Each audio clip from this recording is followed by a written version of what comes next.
So what's the Italian for just do what you did last year, damn it? Welcome to our Le Mans 2024 preview on Motorsport 101.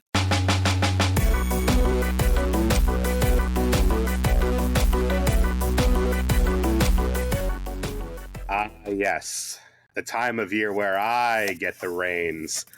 Hello, everyone, and welcome to the Le Mans preview. It is that time of the year.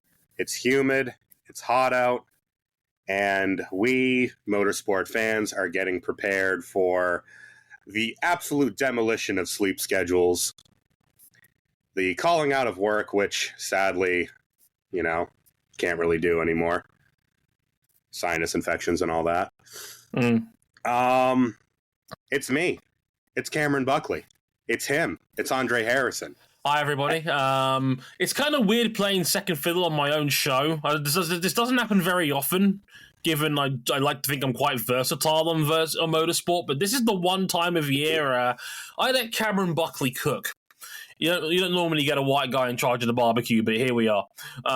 He's earned special privileges in this instance. Look, I know how to make a good brisket. Calm down.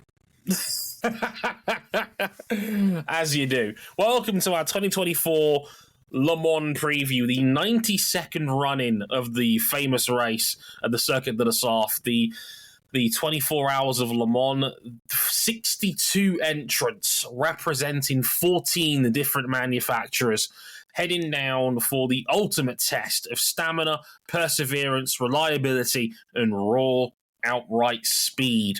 It's a magical race. It's the best race in the world, in my opinion. And this is... Oh my God, he's coming around. Shut up. And this is the biggest edition of Le Mans maybe ever. I mean... shoot somebody for saying this is the golden era of sports car racing, but it really does feel like it right now, and we have unprecedented depth to talk about here at the moment. We are talking, 23 hypercars this in the top class this year? It's just a ridiculous top class. I mean, we haven't had a top class on this level, honestly, ever. In terms of manufacturer involvement, certainly not since the end of the 90s and the Group C era. And what a far cry it is from the couple of years ago when really the ACO were inviting cars just to have a top class, grandfathering in cars built under previous regulations. And now, whether you pick LMH for your formula or LMDH or GTP for your formula, we now have just... an overloaded top class. It's actually begun to kind of it's begun to eat LMP2. And not just in terms of the size of the class, but the depth of the drivers that these teams have been able to acquire, the quality of the teams involved, some of the very best, not only from the last couple of years in the top class, but some of the very best from the GT world and LMP2 have now got their programs up and running, and they are here. And there's still more to come. We'll get Aston Martin here next year. Oh, yeah. If the field stays as is, that will be the 10th different manufacturer in the hypercar class alone, which is just absolutely unprecedented. I remember back in the days when Cam was begging for us to do sports cars on this show, while at the same time screaming at the ACO about how incompetently sports cars was being run, and I just shrinking complain, honestly. And just talking about how the dying embers of LMP1 as we knew it was fading away rapidly, and you wanted the world to know just how angry you were at the state of sports car racing, and now look at it, a 62 entrant Le Mans, Cam. 62. Yeah. Look, the organizers of this race and the writers of these regulations had to eat a lot of crow over the last couple of years. They didn't have a choice. It was adapt and work together, shake hands on both sides of the Atlantic between, obviously, IMSA and the WEC, and then the ACO in the middle to really cultivate a working set of regulations that can work on both sides of the Atlantic. We haven't really seen much of that in terms of LMH over here in the US, but we have seen a lot of the GTPs go over to Europe and see success there. And that has culminated in this massive top class, which will really be the focus of this podcast. We'll touch a little bit on LMP2, both the Pro and the Pro-Am categories, as well as the new for this year, LMGT3. GTE is gone. May it rest. It gave us some phenomenal battles over the years. I still think the 911 RSR is the best sounding race car on earth. Long may it rest. But we now have a healthy GT grid with established GT3 cars, a couple established GT3 teams coming over to compete over here with Toes cars for the first time, including some guy who used to race in yellow on a motorcycle. Heard he's quite popular in France. Getting mobbed at autograph sessions levels of popular. Tackled. The French, they love their bikes. And you may notice that the other side of the sports car-centric contingent is not here. Well, our friend and yours, RJ O'Connell, is actually on location for Daily Sports Car working this weekend at Le Mans. Indeed, but he has also chipped in a lot of his thoughts via text, and he'll also send in his predictions towards the end of the show as well. So we'll fill those in and give him his thoughts from Le Mans itself as we get down to recording this show for the next hour or so. What's up, Cam? Unfortunately, one of your Hyperpole contenders has just been written off in night practice. What? The 12 Porsche is completely destroyed. I've just tuned into our Discord server on night practice to see what's going on, and Looks like Callum Ilot's okay. Well, thank goodness. There goes my best privateer prediction. Well, yeah, that's a write-off. Holy shit. Yeah, that's that is a wreckage. Goddamn. More on that later. But yeah, not good on that one. But we'll have to get to that as we get to Porsche later on in the show. So as mentioned from earlier, a little bit of a talk on the BOP situation, and then we'll get into all our main hypercar brands and contenders, and of course we'll talk about LMP2 and LMGT3 towards the end of the show as well. We'll do the places you can find us at the end of the show, but until then, let's get into our Le Mans 24 Hours preview.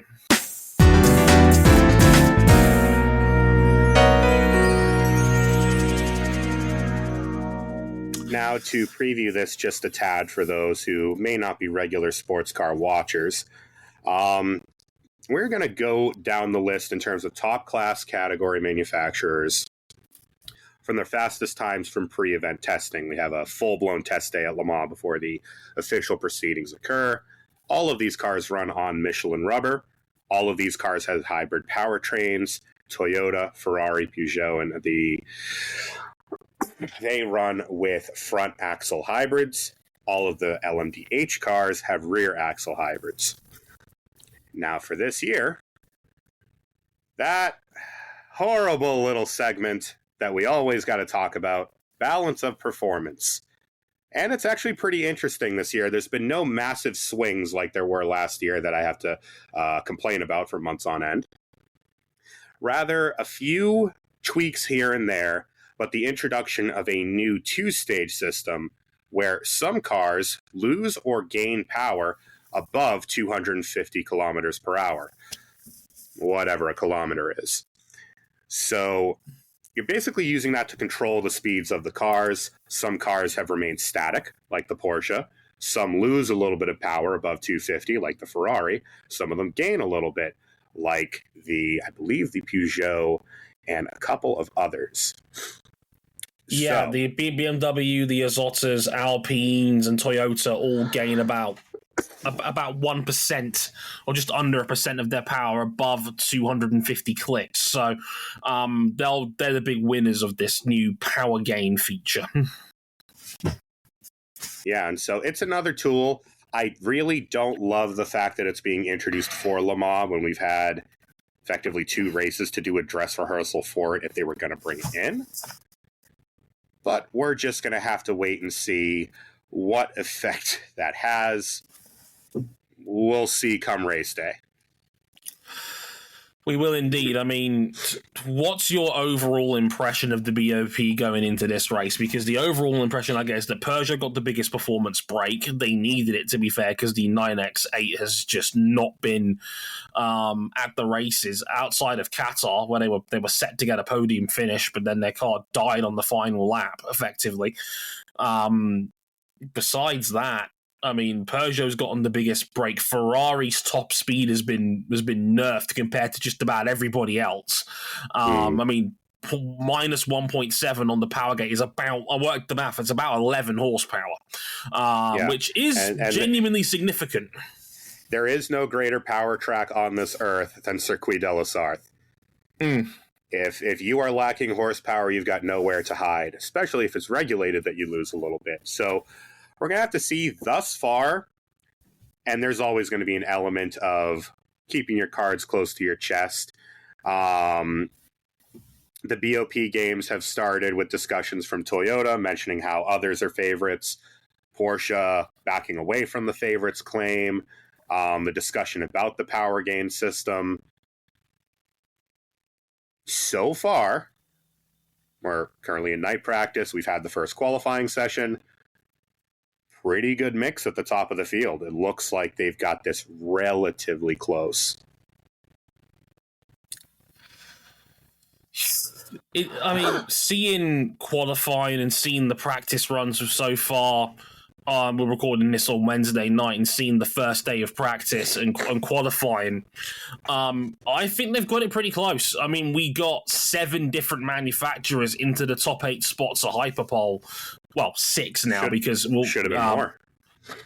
Yeah, it should have been 7, but unfortunately, the number 7 Toyota, driven by Coach K, Kamui Kobayashi, was yanked out of the running after causing a red flag on his final lap of qualifying, and lost all of his times. So they were safely in the top 8. They've been yanked out because they've lost all their times, and that put the number 12 Team Jota Porsche. Car that was until about 5 minutes ago a Porsche. Yeah, now it's collecting scrap.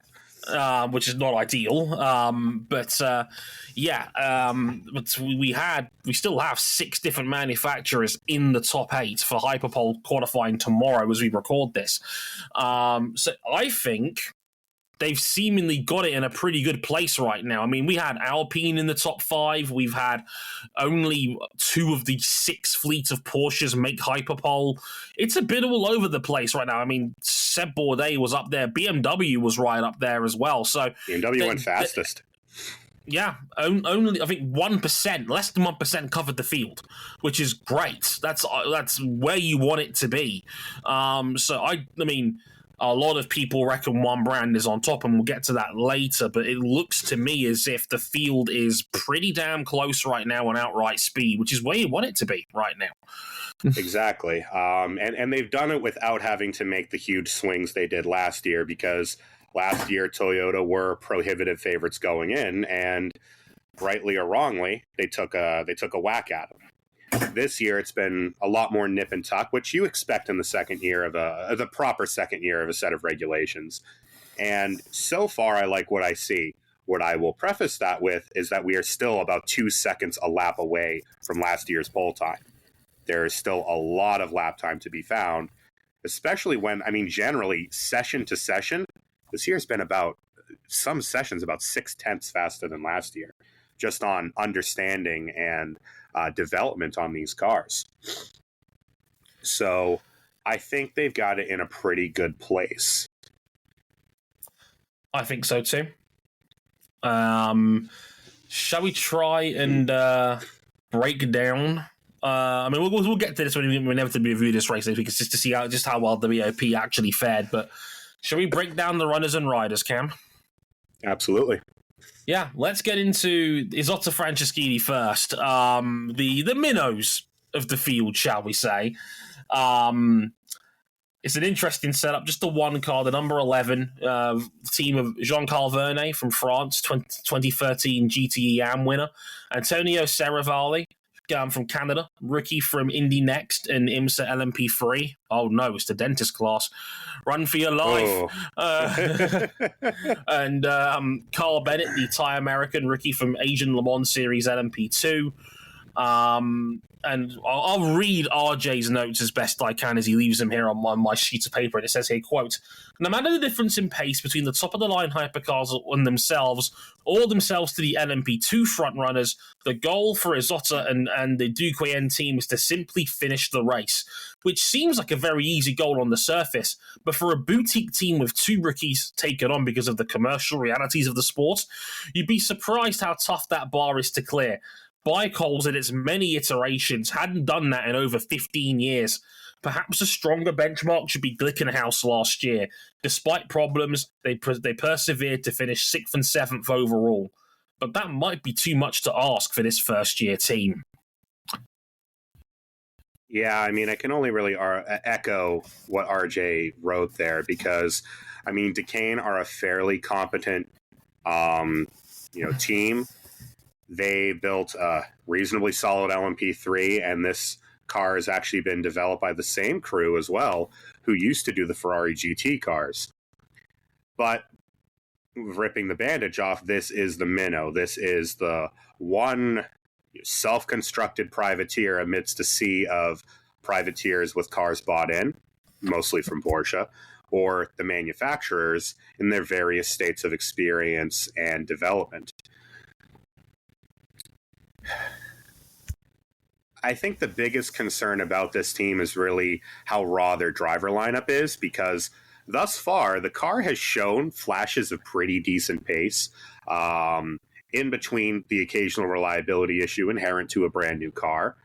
But there is a gulf between their driver talent and the driver talent of pretty much every other car in the field, where this is an exceptionally deep field this year, even with the more privateer run cars. This team is a pair of rookies and someone who last won around here in 2013 in the AM category. I think if they can simply run a clean race and finish, that is a tremendous achievement on the part of this team. Because thus far, reliability hasn't been great. The driver decision-making out on track has not been great. And in FP1, they barely outpaced the LMP2s.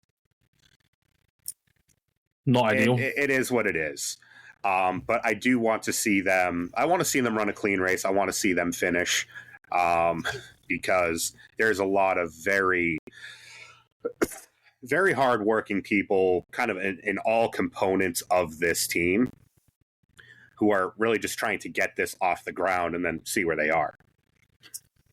Indeed. They will likely be the minnows of the field, and, you can't help but root for them sometimes. Let's hope they can get a clean race under their belts and just get it home, and that will be a great achievement for them. The next team, we talked behind the scenes a little bit about them, and we genuinely aren't sure where to place them, and it's the Alpine team. It's the Alpine endurance team. We all know they got the V6, the Mecha Chrome engine, which has been the butt of many jokes since we got here. The number 35, Paul-Luc Chatin, Ferdinand Habsburg. We all know he's back in that car. First race back in that car. Yeah, 2021 LMP2 winner here, returning from injury, and Charles Milesi as well, also winner in the LMP2 category in 2021. And then the 36 car, Nicolas Lapierre, as we like to call him on this show, the sicko. Do you have any idea how shockingly little that narrows it down? Oh, yeah. 4-time LMP2 winner, of course, alongside Mathieu Vosvier, as well as Mick Schumacher making his Le Mans debut, the former Haas F1 driver. You know him, you love him, and I know he's got a lot of people rooting for him in that number 36 camp, given a lot of people feel like he was hard done by in F1. I love that you've put here, Cam, quote, "Well, it can only go better than the F1 team has been." The bar is metaphysically low. Transcendently low. Well, let's just look at the ingredients with this Alpine team. You have an Orica chassis, Orica, who have completely consumed LMP2 in this modern era. And that chassis has been doing work over in the US as the underpinnings of the sadly absent Acura ARX-06. One of these days, they really got to bring that thing over here because that thing's a missile in a straight line. You have the Signatech team, who has been a staple of this prototype category, both, at the top with the grandfathered Rebellion from a couple of years ago, but also as a powerhouse LMP2 team. And you have the Mechachrome V6. Not a good sign when today one of the first cars that stopped was one of the Alpines with a throttle issue, and that car sounded like it was a broken washing machine on its last spin cycle. Yeah, that was not ideal at all. That they were having early technical gremlins, but the car's not slow. Shatan made hyperpole, top 5 in qualifying today for the Alpine squad, so they're not slow by any stretch of the imagination. So it looks like they might have something here. Again, I think with them, the big question mark is going to be reliability. We've seen Alpines parked on the side of roads multiple times already this season, and we joke about them, but that Mechachrome is always going to be like guilty until proven innocent. Especially when, and now this engine is not the exact same as the F2 motor. It is fairly heavily redeveloped on the inside. It's not hooked up to a clutch, which is built from toothpicks and chewing gum. But let's say the cousin of this engine, of the same bloodline, was hot garbage when it was in the privateer LMP1s a few years ago. So we're going to need to see how it lasts through the race. I do think they have speed in the car. I think they've got one of the best teams operationally on the whole grid. I'm really curious to see how Mick gets on in this, because he's not really done anything in terms of prototype racing up to this point, besides the races that obviously he's done in WEC. But Le Mans is really its own event entirely. The rest of this lineup, you've got LMP experience in spades. I mean, Lapierre, 4-time winner. Mathieu Vaxivier, don't tell Mr. Risi, but he's turned into a pretty solid driver in the last couple of years. But it's also a brand new car with very first year, first run for this engine in this form.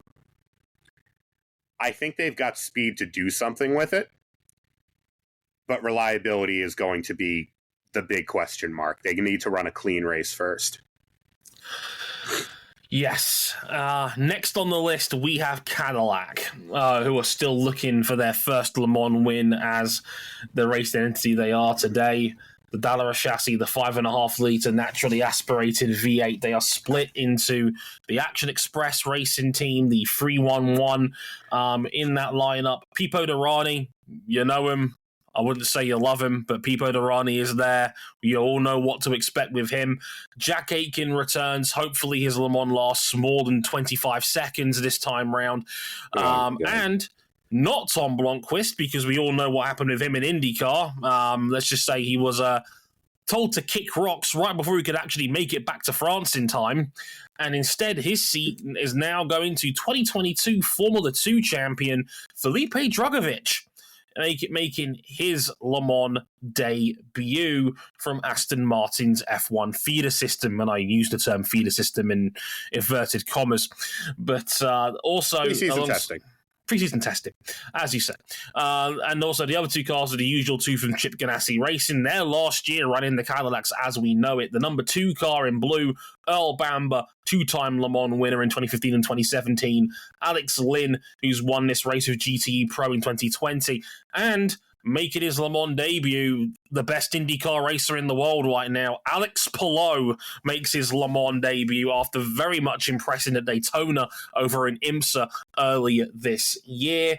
Also in the number 3 car, how's this for a lineup? Sebastian Bourdais, 2016 GTE Pro winner. Hometown kid.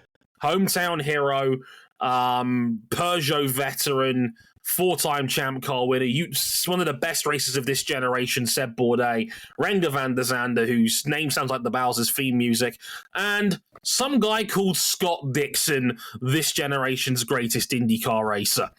That's the number 3 team. Well, Cam, take it away. You know what to expect with Cadillac here, right? I expect to know. I have no idea what a kilometer is. One of perhaps the best sounding racing car on earth. Cadillac returns to Le Mans after a good but tumultuous race last year, let's call it. Spins, crashes, fires, and they got out of Dodge with a podium. Somehow. Despite that car beginning to burn oil by the end of the race. So again, about everything that could go wrong did, and they came out of it looking pretty good. But so often this year, Cadillac have been the bridesmaids. Second, after the race-long war between themselves and Porsche Pensky Motorsport with the Action Express car at Daytona. Second, despite a dominant display at Sebring, losing the lead in the dying embers of the 12 hours. And on the other side, what was he doing? Cooking with gas. And on the other side of the hypercar equation over in WEC, it's not great, Jim. No. Disqualified from Qatar. Messy in Imola, despite showing some speed. And then, the car was put through a paper shredder at Spa. Thanks, Bamba. It's worth pointing out that the number 2 car will have a 5-place grid penalty no matter what happens in qualifying because of Earl Bamber's huge wreck that wouldn't have looked out of place in a burnout game during the 6 hours of Spa last month. Yes, the grinding takedown. Look, Chip Ganassi Racing are on their way out of this program. They have assembled an almighty driver lineup to uphold their reputation. Alex Palou is your +1, man. Alex Palou. What? That is unbelievable quality. One of the best pound-for-pound racers in the world right now, period. And phenomenal at Daytona. I mean, he looked like he was doing prototype racing for years, and that's the highest compliment that I can give. Who else can say you've got Alex Palou as your +1? And Scott Dixon is the +1 in the other car. Heard he's pretty good. Now, the adage goes, to finish first you have to finish. Last year seemed to be the only race here at Le Mans where the Cadillacs could finish. Because if that car has yellow paint on it, it has been marked for death. Their biggest enemy here really is themselves. They need to cut out the mistakes that have caused, again, disqualifications and crashes galore during their runs this year.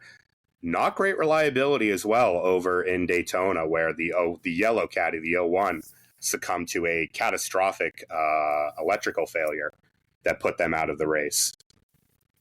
And to Action Express, well, it can only go better than last year, Jack. If the Le Mans lasts more than 25 seconds at the sharp end of the field, they're going to take that as a win. Yeah. It wouldn't hurt. Jack Aitken is a very capable racing driver when he wants to be. Last year was not it, Chief. There's one race in the world that you can't win it on lap 1. It's a 24-hour race. Somewhere, Helio Castroneves just pulled out his magnificent hair and said 24 hours ringing in Jack Aitken's ears for the last 12 months. 24 hours. Look, I know that Cadillac is a strong team that have excellent drivers, proven quality, and outright speed when it wants to. It needs to be reliable. It needs to dodge trouble. If it can do that, it will always have a shot. No question. They've got more than enough quality in all 3 of their cars to make that work. I'll be very curious to see how Felipe Drugovich gets on, because Tom Blomqvist, no matter which way you slice it, is being missing is a blow for that Action Express team. He was magnificent at Daytona, probably the best outright driver arguably in that entire race. him missing out on Le Mans is big, and bless him, he committed to IndyCar and gave it his best. The timing just didn't work on him on this one. I'm very curious to see how Felipe Drugovich will get on. We know Pipo Derani will do the heavy lifting. He's like, when he's not being a sicko, he's a very, very, very fast driver. He might be. Look, he might have the most raw speed in any prototype here. The problem is that speed is raw, and sometimes he will drive through you. Or through himself. They got to keep it clean. I mean, last year was so unfortunate for Action Express because, again, their race lasted a sector. When they had lap time, they had speed to do something with it. If a Cadillac gets a clean run, I almost nail on a top 5 result. If they get a really clean run, and some of the pace that they've shown today is anything to go by, they could very well be in the fight for the podiums or more if they can keep it clean. Yes, very much so. Next up, 3-time winners Peugeot. This might not be pretty. The Peugeot 9X8, now with spoiler, now with 100% more wang for your viewing pleasure. Can I put a wang on this? Yes. Yeah, you can. Now we've added rear spoiler.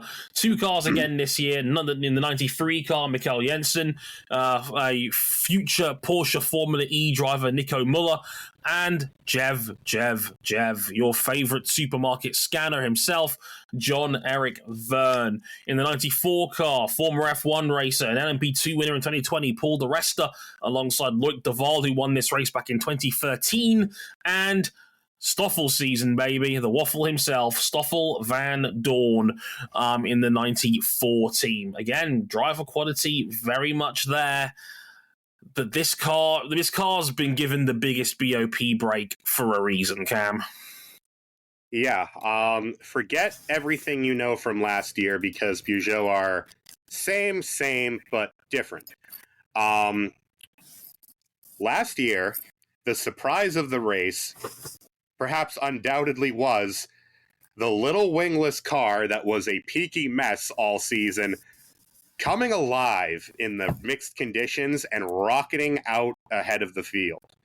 Because last year, by running no wing and running equal width tires all the way around, different tire stagger, compared to what they have now, they could run their all-wheel drive system, so they have the front axle hybrid, at a much lower speed compared to everyone else, 120 kph rather than 190. And it worked. Scrub all of that. This car is now much more traditional. It has a rear wing. It has smaller front tires compared to rear. And it has not been great thus far, Chief. No. It's less peaky, so they say, compared to the previous car, where it would either be exceptional or awful. And it has brought them a car that in testing has performed very well. But up to this point, you could probably put it a little bit down to an unkind BOP table while the FIA assess this new beast. But there's just not been a lot here. It hasn't. I mean, there was some hope in Qatar because they had that 93. That was the old car. And now with, like, it's kind of funny. They dumped the old car just as it was showing some genuine promise. And now this new car seems to have taken them back in towards the midfield again. It's wild. And don't get me wrong, I can understand why the BOP has been harsh, maybe to a degree, because you're probably better off playing it safe when a brand new car rolls up when it comes to assessing. You don't want to let the brand new car, if it is good, rip the field's throat out. But at the same time, you know, it doesn't help a situation like this when Peugeot are just trying to get off the ground again with this brand new car, and it just doesn't look fast. No, it certainly looks fast. It's one of the best looking cars, I think, on the grid. It's a beautiful car. Gorgeous looking thing. Bring back the rainbow livery, you cowards. Oh, it was so good last year. So good, so good. And I think driver lineup wise, I think they're as good as anyone here. Mm-hmm. I think the bigger concern for them is really the fact that they still have not had really clean reliability in the longer distance races. They had obviously the fuel problem in Qatar. But last year, that great run was then put to an end by just a series of little mechanical ailments that derailed what looked like a potential, a podium run at the end of last year's Le Mans. It just all fell apart near the end. If they've got something in the tank, they really need to show it, because Peugeot has a history in prototypes. The first version, not always that great. The second version, destroyer of worlds, destroyer of entire categories back in the 90s. And I do think we know that they are committed through, I believe, through 26 is when their program is committed through, but they really got to start showing results now. Now's as good a time as any. Let's talk about the brand new big sexy manufacturer making its debut here at the 24 Hours of Le Mans. It's the Lamborghini Iron Lynx team with their new SC63 hypercar. It's a beautiful 3.8 litre twin turbo V8 chassis built by Ligier. Two cars. In the number 19, we have Matteo Carioli from Italy. We got IndyCar and former F1 man Romain Grosjean and Andrea Caldarelli as well. In the 63, we got Mirko Bortolotti. We got Formula E's title contender of years old, Edo Mortara, one of their most venerable veterans they've had in recent years, and Danil Kvyat. I love that RJ put parts unknown in brackets for Danil Kvyat in terms of where he's Fantastic. from. Great work there, RJ, if I do say so myself. But Cam, what have you made of Lamborghini? I know they're very embryonic as a team right now. I've only seen them even race in general just a handful of times in IMSA and obviously over here in WEC. But what have you made of Lamborghini so far as a brand new team, and what sort of expectations have you got for them going in? I don't know. Thanks for coming. Yeah. I mean, really, I didn't actually really know what to write for Lamborghini because that car looks the business. That is one of the most gorgeous looking prototypes I have ever seen in my life. It's a Lambo. It was always going to look pretty, wasn't it? Like, damn it, it's good. And you could do a whole lot worse than that driver lineup. That is elite from top to bottom. I mean, Mirko Bortolotti, machine. A machine born to drive Volkswagen Group mid-engine sports cars. Eduardo Mortara, no introduction needed. Daniel Kvyat, still very good. Romain Grosjean's probably your floor guy, and he is, if nothing else, fast. Yes.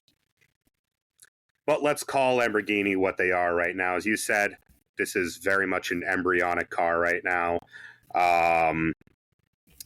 It's a test session.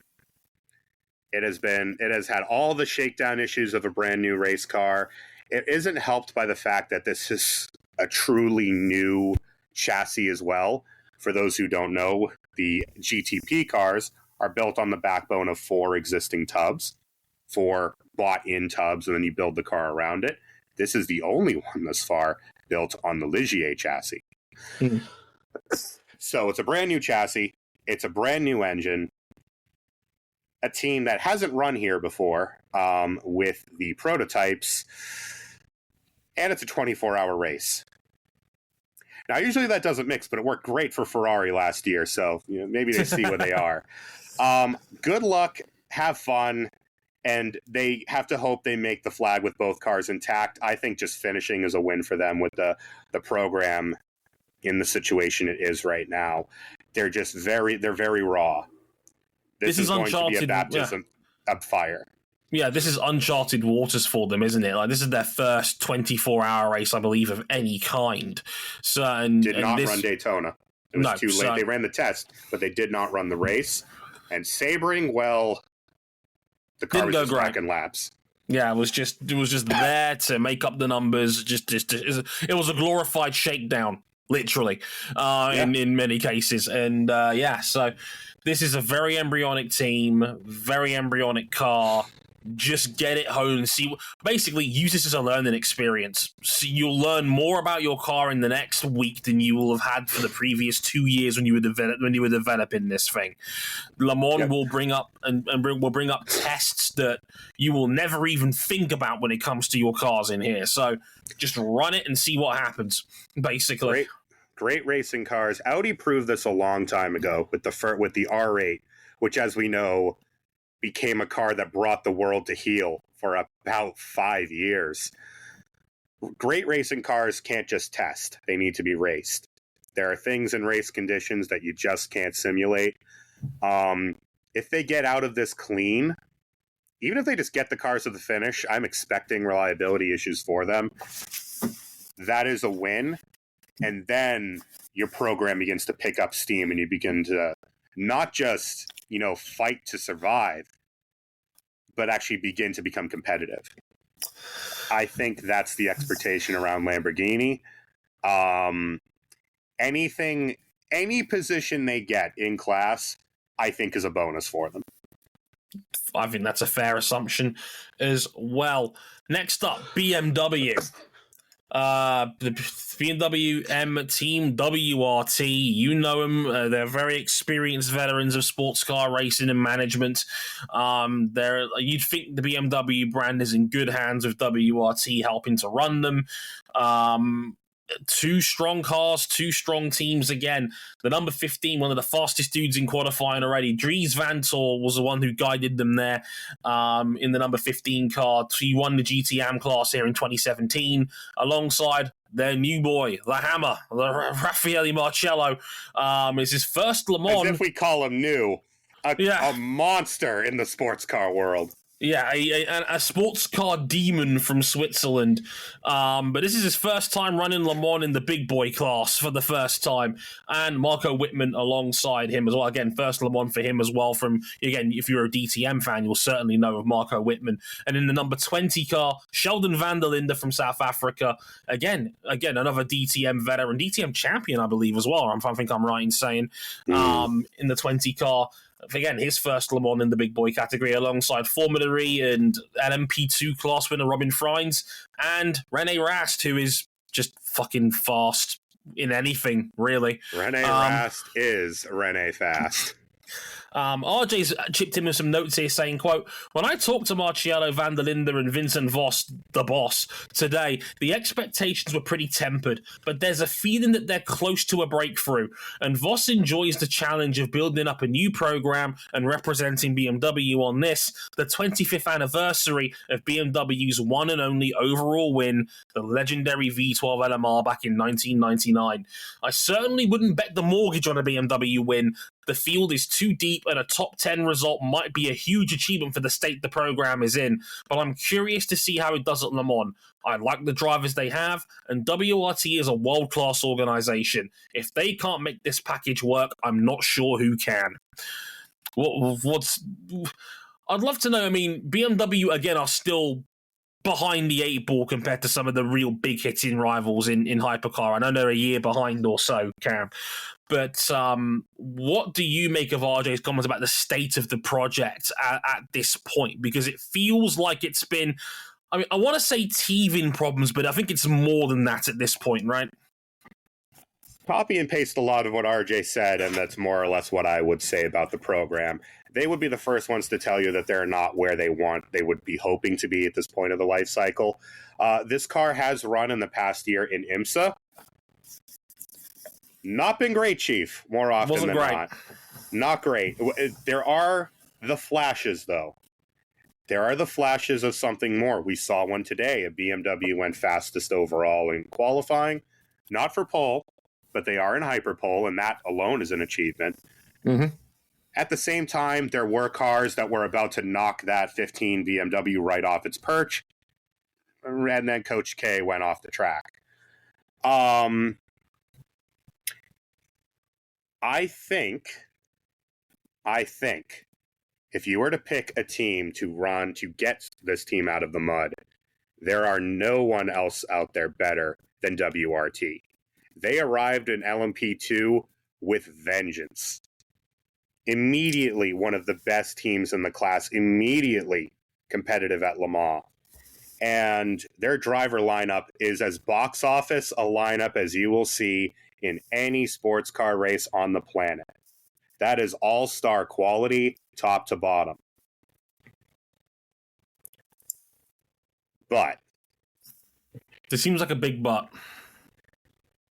This BMW has not been reliable in the longer races. At Daytona this year, it just all fell apart, despite having pretty good pace at points of that race. In Sebring, again, issues just throughout the year. They've had issues on and off with glimpses of something more. The glimpses are of a race car that could very possibly win this race if they run it clean. They've got the drivers, they've got the team, but they're racing the clock first. They're racing the track first, and then you see where you are. Maybe it turns out well. I think that the expectation for BMW, if the supposed big 3 to 4, because I do think Cadillac is in the mix up at the very top, being the best of the rest behind them would be a phenomenal achievement, given top where 10? BMW get a top 10. If there will be cars that drop out of that. Yeah. I think the pace is going to be too pressing on these cars to not break something in some of these camps. Being the best of the rest would be a phenomenal achievement for WRT and BMW. Yeah, and I think they are 10. Capable of it, but it's up to the car. Going to be fascinating to watch them because, again, that is one of those lineups that is really recognizable. A lot of rookies, but a lot of guys who have proven their worth in other series to be incredibly fast. When you see Le Mans rookie here, that does not speak to the embarrassment of riches that these guys have at pretty much every other endurance race of note. I am not the biggest sports car guy, and even I know that lineup is filthy. Like, I've watched enough of other series to know Dries Vanthoor is a monster, Rafael Marciello is a monster, anybody with the surname Van der Linde is quick as hell, Robin Frijns is a fantastic Formula E driver and DTM racer, won here before in LMP2, and René Rast is René Rast. I don't need to add any more than that. And not a Le Mans rookie. In fact, against the last of the against the Porsche Armada in 2015, he was last man standing when his car broke in 2015. The 9 Audi, he was the last Audi really trying to hold back that tide, and the hybrid system let go. He acquitted himself damn well in the top class before. He will do it again. No kidding. Let's get to the reigning champions and last year's winners, Ferrari. Their first Le Mans win in 60 years last year outright. And they're back to try and defend their title in the Ferrari 499P. Now we've added yellow. 3 cars rolling up this time round as well. The AF Corsa private label, I say in inverted commas, number 83 of Bob Kubica. Yes, that Bob Kubica. Robert Schwartzman, again, I love from parts unknowable because he's got an Israeli driving license now. Was the Russian wonder. Is this double parts unknowable given he went from Russia to Israel? Yes, it is. Dear Lord. Again, you might know him from his days in Formula 2. He couldn't save a tyre to save his life. But fast as hell, though. Fast as hell, though. Ferrari Driver Academy, F1 Reserve has done a cup of coffee. Testing in Formula E as well. Wouldn't be surprised if he ends up there next year. And Yifi, their big signing as well, to fill out the 83 car. Their main 2 cars, the 50 and 51, very familiar lineups if you know your sports car racing. Antonio Fuoco, number 7 on the Autosports top 50 list last year. Cha-ching! And last year's pole sitter, arguably the fastest man in WEC on overall outright speed, alongside Miguel Molina and Nicholas Nielsen, who won this race in 2021 in the GTE AM category, and the number 51. Well, you know him. Last year's winners, an unchanged lineup: Alessandro Pierguidi, James Collado, and Antonio Giovinazzi. Cam, run it back. That's the idea. just do what you did last year. But of course, at Le Mans, it's never that simple. It's always a challenge. And this Ferrari team has been infected a little bit this year with a little bit of that Hans magic. Because they screwed Imola royally. Yeah. They had the field absolutely dead to rights in terms of speed, and they had the option, because of course AF Corsa runs the factory cars, and they run the completely private, not just a works car with an inverted livery, number 83. They chose to split none of their three strategies, and they all paid the price. At a race where really they had pace in hand. And then in Spa, really through no fault of their own, had pace, had speed, looked like they were on to win, and with a mix of a little Earl Bamber nonsense and a closer look at the rule book, just ended up on the wrong side of a race-defining decision from race control. And even then, come into this kind of on the back foot of the championship, which we'll talk about a little bit later when we get to our last manufacturer. We know the car is fast. If nothing else, the 499P is fast. It's a rocket ship. It's the car that I've seen consistently at the front of the field most for outright speed. I'd say one of two this year, and we'll get to them later. But when you've got that kind of speed and you've got the driver lineup they've got, and AF Corsa are better than what they've shown this year, you've got the ingredients to fight for that win. I think the issues for Ferrari are going to be coming outside the house. The power gain system has hit their car the hardest because their car is the fastest above a certain speed.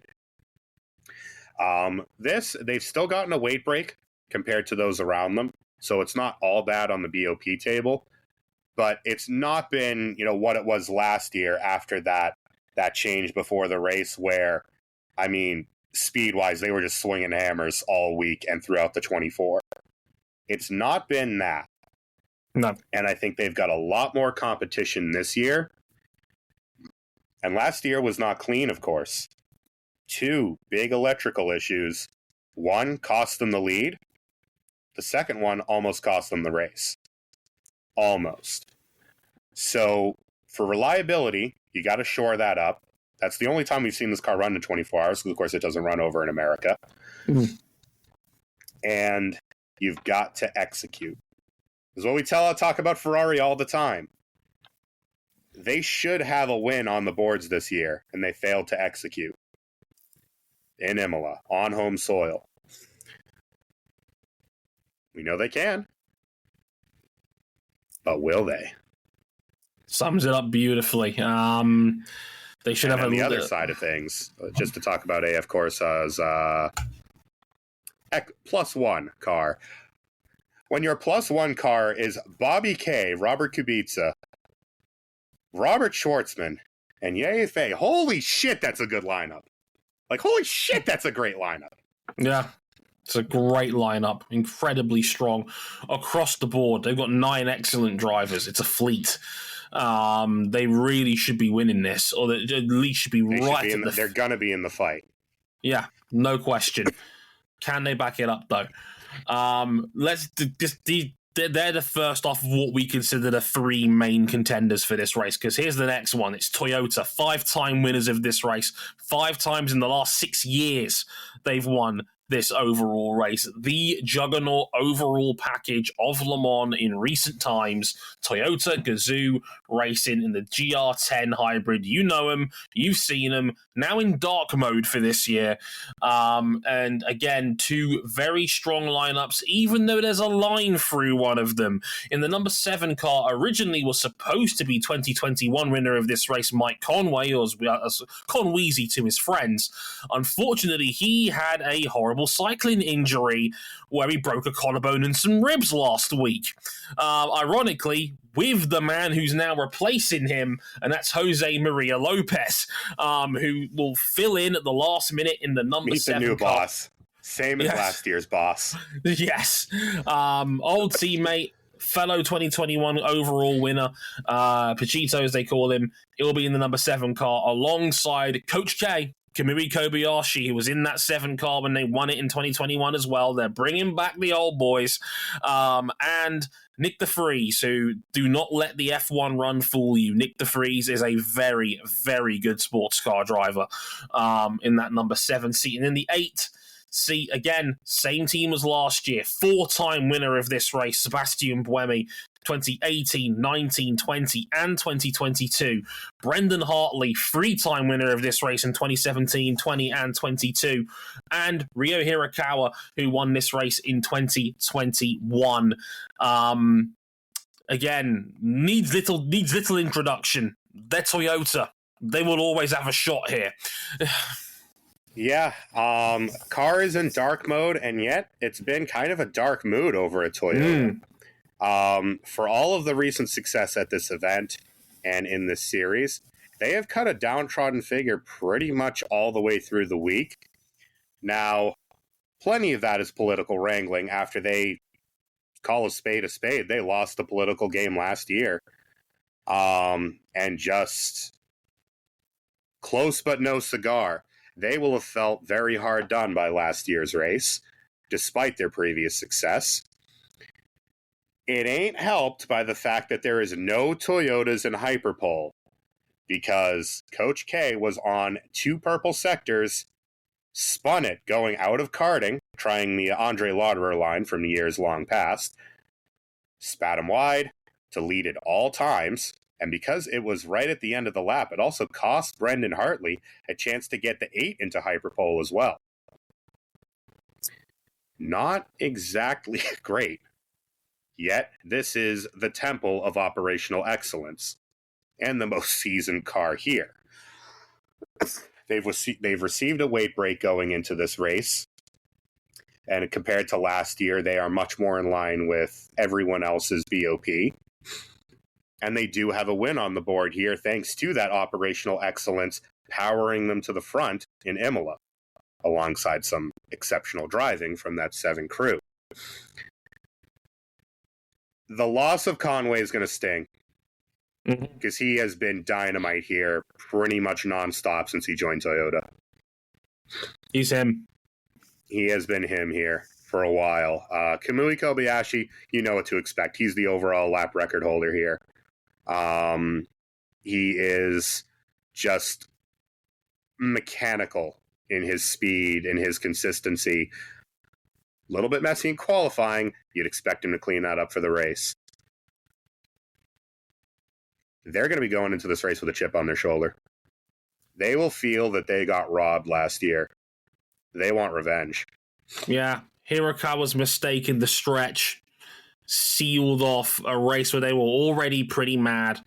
They felt really hurt by that last minute BOP change right before the race, and they were not happy about that going in, and they still nearly won it last year in spite of that. And this year they've not had a great season to write home about. Not really. They did win in Imola, like you said. Kamui was incredible, holding off the very fast, I believe it was Kevin Estra.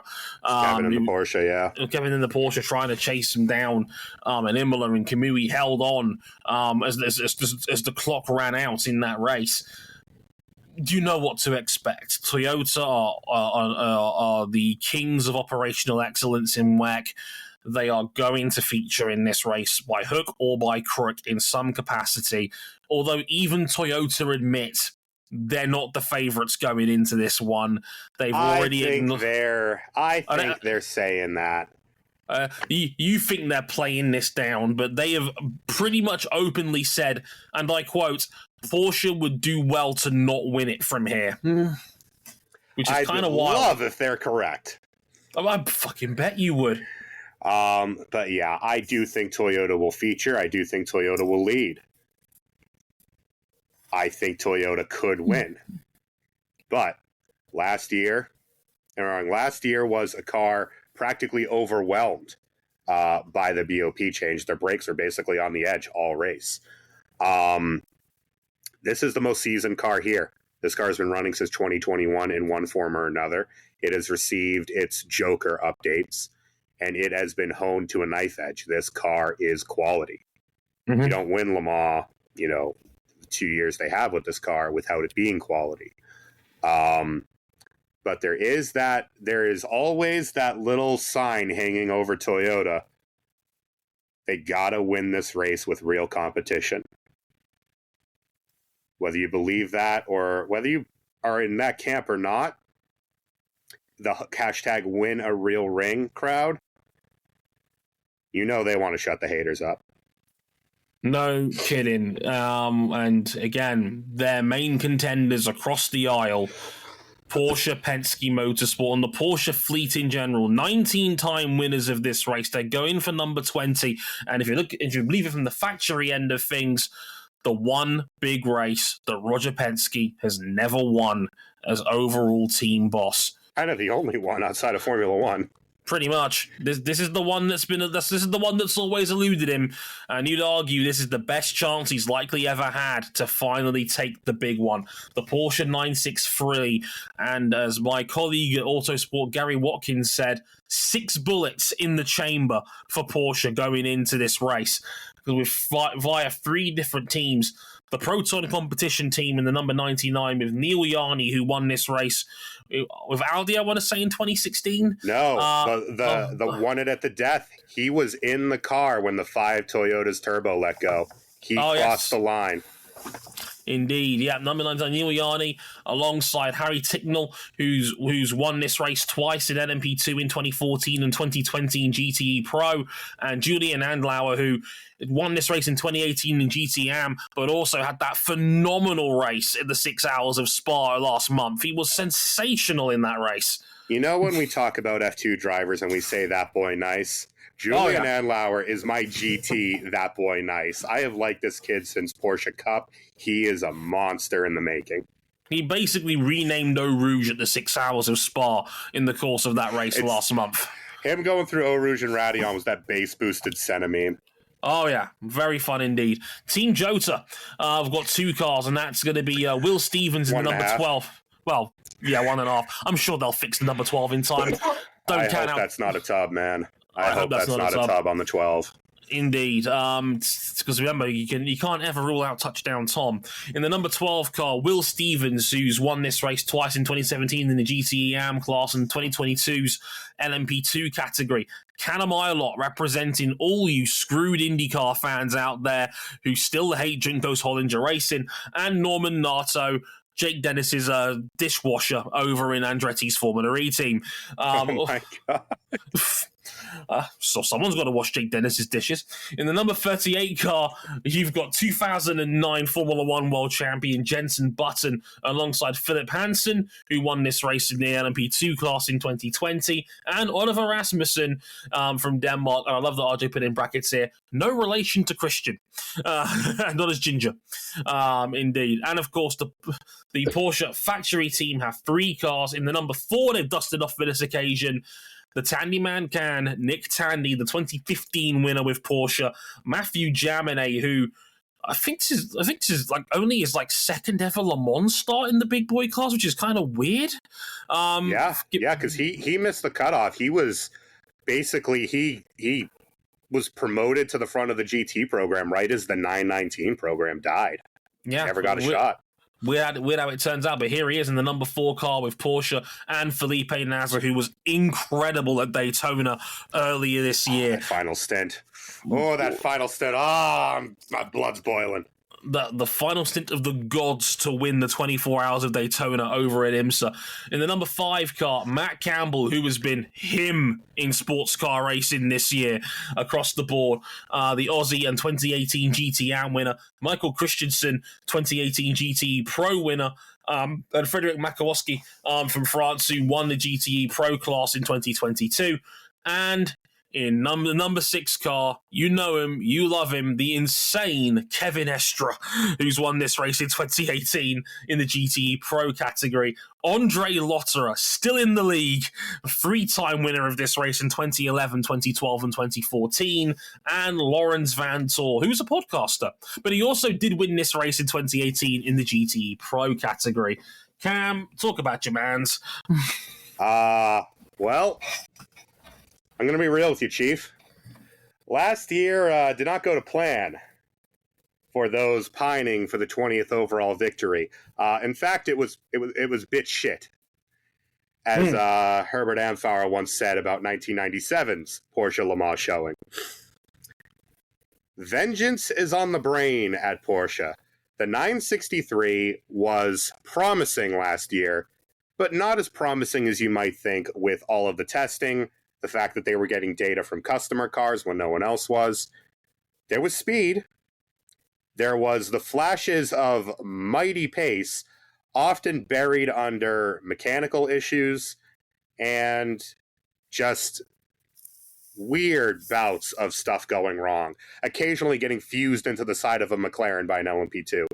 Still definitely not mad about Petit Le Mans last year. No, never. I can't imagine what... You didn't mention it at all whenever there's a sports car race on. Oral surgeons and all that. Mm-hmm. Not so in 2024. Porsche kicked the door off the hinges to start the year in IMSA, won the 24 Hours of Daytona in just the most phenomenal race-long battle with Cadillac, and have pretty much been racking up either podiums or wins ever since on both sides of the prototype coin. They have had a car on the podium every race this year. Sometimes multiple cars on the podium. Some of those are wins. They roll into this race with both championships currently led by them, by the factory teams, with the number 6 Porsche over in WEC, with the number 7 car over in IMSA, and an armada of quality privateers. Jota Sport are legit. Now we're going to have to see what happens with that 12 car. Jota won Spa, and they did not get handed it so much because they still had to hold off the factory car only about 13 seconds back. Held them back, even pulled a gap on them. Was on the podium in Qatar too. Yeah, they are a good team. The 38 team, not as mighty, the mighty 38 this year, but I mean, they have Jensen Button, Hansen, and Rasmussen. That is a quality lineup, a very safe set of hands. Jensen's been good around here before. Hansen has won in class here before. And the reliability has been a hell of a lot better this year. They lasted through the 24 hours fine. Occasional sensor issues. Nothing hard. Nothing in terms of hardware. Went through Sabring fine. They've been solid in WEC. But that doesn't matter. You prove the car lasts 24 hours. You've been racking up wins and podiums with reckless abandon all year. You're proving the year 2 Porsche prototype narrative right. None of that matters if you can't deliver here. Those things were bullets on test day. There was some very quick sectors run by the Porsches. Didn't really get the laps together. In the pantheon of insane bullshit, right alongside Davide Tardozzi is one Kevin Estre, who was on fire through 2 sectors, only to go flying off the road at Mulsanne Corner. Yes. That car will be in Hyperpole, though. Indeed. There is a lot to like here. There is a lot to like here. We'll have to wait and see how this plays out. Again, 6 bullets in the chamber, 6 very, very strong lineups. Arguably the highest floor of any factory that's here. Can they deliver the big one? And can Roger get his first ever Le Mans victory outright overall? Going to be fascinating to see how that turns out. I mean, I also say the FAT International livery on the Proton car. Oh, it's beautiful. Throwing it back to the 90s Yost cars. Phenomenal livery. Phenomenal team. I think the 99 could be a legitimate dark horse. They've got two proven quantities here. Ticknell and Yanni both know how to win here, and Julian Andlauer might be the best young prototype driver in the scene today. Lot to like about Porsche going in. I can see in the eyes of many why they are favourites for this race. Going to be fascinating to see how that turns out.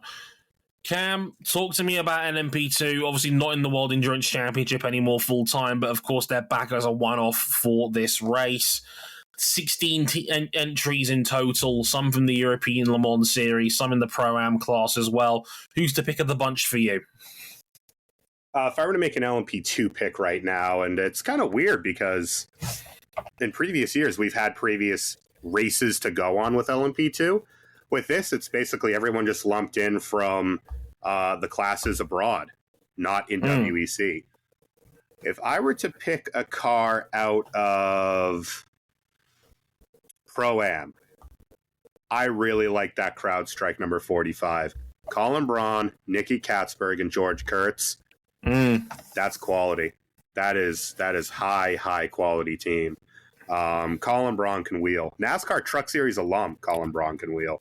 And Nicky Katzberg, I mean, everything he's touched the last couple of years, he's been phenomenally quick in. Indeed. A lot of fun teams to look out to keep an eye on. I'll tell you my pick for LMP2 a little bit later on. But again, keep an eye out for last year's winners into Europol and the 34 car as well. Very, very strong team last year. Very high performing. Keep an eye on them as well. I was going to say for the pro category, this is a feeling. This is a feeling pick, I would say. Sure. If I were to go on vibes,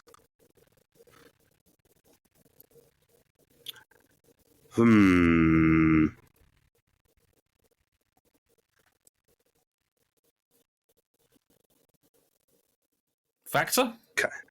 Kind of like that United Autosport car. I do too. Siegel and Guard. Nolan Siegel was phenomenal at Daytona. He was the one saving grace out of that otherwise hideous team. That would be too. If there was one thing you could take away from that, it was that Nolan Siegel was very quick. And thankfully, no Ligiers to be found to ruin the reliability record. It is an Orica-only class. Indeed. No outliers here this time. What about LMGT3? The 23 LMGT3s on Take the Field this year. A whole smorgasbord from a bunch of different series across the world of GT3 and sports car racing, Cam. So, I mean, take your pick. There's a whole fleet you could take. I mean, fucking hell. We had Proton on top in qualifying before we got to Hyperpole here. In the Ford Mustang. Big Chungus is at the front of the field. Big Mate is reborn as Big Horse. Big fucking horse. That is a proud stallion. Who was it into turn one? I want to say it was one of the Lamborghinis. The Mustang is up behind it and it just scares the Lamborghini off the road. It's like seeing Garage 56 all over again, only there's more of them and they've now got Ford Mustang badges on them. It is insane. That thing is enormous. Makes a hell of a sound like Garage 56 did as well. Oh yeah, the only thing missing is him playing Freebird again in the background. They can. It has to be like Canadian, like twinge Freebird because the cars are built by Multimatic. Sure, but that works. But yeah, the Mustangs have been looking good thus far. The weird thing is there's a lot of Le Mans rookies here as well.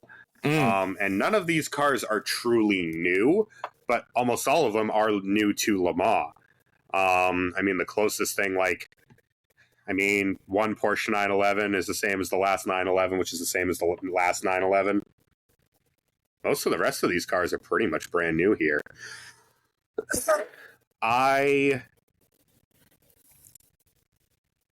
Based on previous experience here, with one of their drivers, I really like the 91 Porsche. And we know that Manti are them when it comes to 24-hour races. And there's rain projected for this race as well. And the rear engine supremacy will be televised. Right. This is the part where I'm going to play RJ's predictions that he sent us in on his mobile phone because he's obviously working this weekend for DSC. So here's RJ's picks on who he thinks will win the 24 Hours of Le Mans before we get into our official overall picks. Hey guys, hey Dre, hey Cam, and hey listeners. I sincerely apologize that I've not been able to be featured on the show due to scheduling concerns, but I just wanted to contribute my own predictions for the weekend's races. First, I'll start in LMP2 with what I think are my nailed-on picks. Both my heart and my head for LMP2 go with Cool Racing's number 37 of Lorenzo Flusa, Malte Jakobsen, and Ritomo Miata. I think the combination of drivers there is just so powerful, and they, to me, stand out as the favorites, even in the top field. For LMP2 Pro-Am, I like CrowdStrike Racing and APR, George Kurtz, Colin Braun, and Nicky Katzberg to go back-to-back. In LMGT3, I'm going to go off the board a bit, and I'll say that Heart of Racing's Aston Martin, number 27, with Ian James, Daniel Mancinelli, and Alex Rubras will win the class. And then that just leaves Hypercar.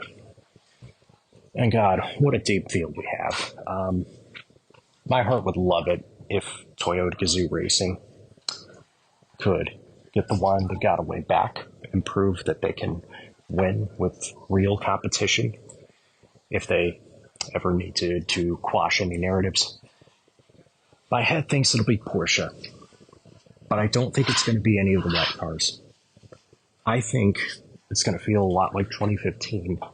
The third car, the number 4 of Jaminet, Tandy, and Nasser, is the one that, as of minutes before FP1, is going to win the race. Yeah, that's pretty much all I've got in my regards. Now let's hear y'all's predictions. Very interesting from Mr. O'Connell. So, Cam, give me your overall winner. Because remember, I predicted this correctly last year, my finest hour as an M101 predictor. Broke out the revolver, shot completely in the dark, and hit the bullseye. It was beautiful. Right between the eyes. Number 51. Right between the eyes. It was an emotional pick, but it was an emotional pick that worked out beautifully. What do you reckon this year? Give me an overall winner. I think I'm going to have, and they did not have the great qualifying, so they're starting a little bit down the field. But I'm going to have to roll with RJ on this one. I'm going to go with the IMSA Porsche, the number 4, Tandy, Jaminet, Nasser. They have been so good this year. And there's just some, when you watch the 963 here compared to a year ago, it is so transformed on braking into the corners. Reliability-wise, again, it's proved itself at Daytona, but Le Mans is its own equation. I like the 4 car. Okay, my 3 picks.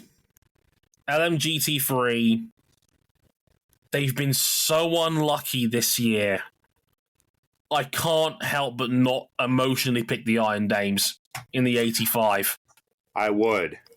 However, we do not support AI-built liveries. Their marketing livery off the back of AI was complete bullshit, and I'm very disappointed that was how they decided to come up with their livery this year. Like, we do not need AI bullshit interfering with our own human creativity, and I will happily say that on the record. However, the Iron Dames is a great team. Like, they've been so unlucky this year not to have won multiple races. Who did they kill in a past life? I do not understand. Everything that could go wrong, every round up to this far that has. Sarah Bovey at Spa last month was incredible. Holy shit, she beat the field over her knee in terms of outright speed at Spa. She was sensational. I think the Dames have got something here, and I think the luck will dissipate. I think they can genuinely win the LMGT3 class. They've got the speed for it. I think the only real obstacle for you is that the Lamborghini got a big nerf going into this race. Yeah, that is a problem. I admit it's a problem. We'll have to wait and see, but I can't not pick the Dames on this one. LMP2 and the Pro-Am category, I'm going to bundle them all together. Again, I'm going for an emotional pick here. Give me the 23 for United Autosports, the USA branch. I just love their driver lineup. Philippe Albuquerque, Ben Hanley, and Big Ben Keaton. I love that lineup, and I think it's a very strong lineup. We all know Ben Keaton is the best bronze in the world when he needs to be. Philippe Albuquerque. I do think the fight in Pro-Am is the fight between that 23 car and the CrowdStrike. I think those two. Yeah, I agree. I think those CrowdStrike are strong. Monstrous lineups. Yeah, I think they could both win it outright, quite frankly. I think they're just two very, very strong teams in there for LMP2. A part of me wants to go back to the 51 for the overall win, just because they won it last year. And you know me, I'm a Ferrari man deep down. They've hurt you so many times, Dre. They have. The one time where the narcotic came good, and it was in my house. Which is why I'm going to take the number 50. The 50? I think it'll be the other Ferrari this time around. I think it's going to be the number 50 with Fuoco, Molina, and Nielsen. I think it's their time. I think they're going to come through. I can't not pick a Ferrari. It's to me. I can't not do it. It is you. I do like the 50. Raw speed, I think the 50 lineup has it. I think over the course of the 24 hours, I like the 51 lineup with the Ferraris because there's so much knowledge and experience in that lineup in the endurance racing side. Absolutely. I will not blame anybody for picking the 51 to retain the crown. Completely understandable pick. I'm just going with my heart here. I'm going to go for the 50. Fuoco, Molina, and Nielsen. And this is a classical beef. This is like a 50-year-old beef. We haven't had a Porsche v Ferrari beef here in quite a while. Which is what Toyota's going to end up winning this year, make it 6 out of 7. Motherfucker! It's that kind of race. The 24 Hours of Le Mans this weekend, you know where to find it. If you're in the UK, Discovery Plus has the whole race live. And also, if you're in the UK, free-to-air viewers, the whole night portion of the race, I believe it's going to be from 9 p.m. till about 5 in the morning, is going to be free to air on Quest. Do watch along. You can watch it for free on Freeview televisions in the UK. So you have no excuse. You can watch through the night on free-to-air TV, which is great. More of that, please, in motorsport. Please and thank you. If not, it is also on Discovery Plus if you are that way inclined in the UK.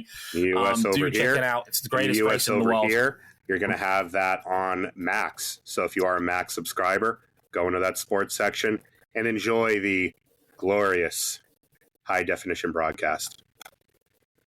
I'm going to watch so much racing next weekend. It's going to be glorious. Quietest weekend of the year otherwise, unless you're a huge NASCAR fan, apparently. But besides that, you have no excuse. Watch the 24 Hours of Le Mans. If I am, you will too. Until then, I've been Dre Harrison. He's been Cam Buckley. We'll see you on the Circuit de la Sarthe. Until next time. Oh, places you can find us before I get out of here real quick. YouTube, Motorsport 101, motorsport101.com, patreon.com, Motorsport 101. You know where to find us. Check us out on there if you haven't already. At Dre Harrison 101, at C Buckley 917. Sayonara.